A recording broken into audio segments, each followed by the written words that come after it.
तळ कोकणातल्या गणेशोत्सवाची धूम आता पुढील 10 दिवस सुरू राहणार आहे। जिल्ह्यात तब्बल 75,000 गणेश मूर्ती विराजमान झाल्या आहेत। घरोघरी सजावट, देखावे आणि रोषणाईने वातावरण उत्साहात न्हाऊन निघालंय।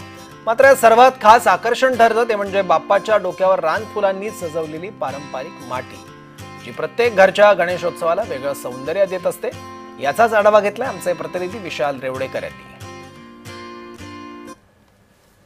पुढच्या वर्षी लवकर या असं म्हणत ज्या गणपती बाप्पाची चातकाप्रमाणे वाट पाहणारा गणेश भक्त आज सुकावलेला पाहायला मिळत आहे। कारण प्रत्येकाच्या घरोघरी गणरायाचं आगमन जे आहे ते झालेलं पाहायला मिळत आहे। आपण या ठिकाणी पाहू शकतो की गणरायाचं आगमन झाल्यानंतर प्रत्येक घरामध्ये अशा परिस्थितीत ही जी दृश्य आपण पाहू शकतो की ज्या ठिकाणी अगदी देखावे आहेत, या ठिकाणी कोल्हापूरची महालक्ष्मी हिचा देखावा या ठिकाणी साकारण्यात आलेला आहे। जर आपण पाहिलं तर सिंधुदुर्ग जिल्ह्यात अशाच पद्धतीचं भक्तिमय वातावरण जे आहे ते पाहायला मिळतं। घरोघरी अशाच पद्धतीच्या वेगवेगळे देखावे जे असतात ते पाहायला मिळतात। मात्र या देखाव्यांमध्ये वैशिष्ट्य असतं ते गणपतीच्या डोक्यावर असणारी माटी, म्हणजे या ठिकाणी रानफुलांनी सजलेली ही माटी असते। रानफुलांनी, रानफळांनी ही सजवलेली असते आणि या मातीला विशेष असं महत्त्व असतं। त्यामुळे गणपतीच्या डोक्यावर प्रत्येक घरोघरी अशा पद्धतीची माटी जी असते, अगदी सार्वजनिक गणपती असतील तरी देखील त्यांच्या घराघरामध्ये अशा पद्धतीची ही माटी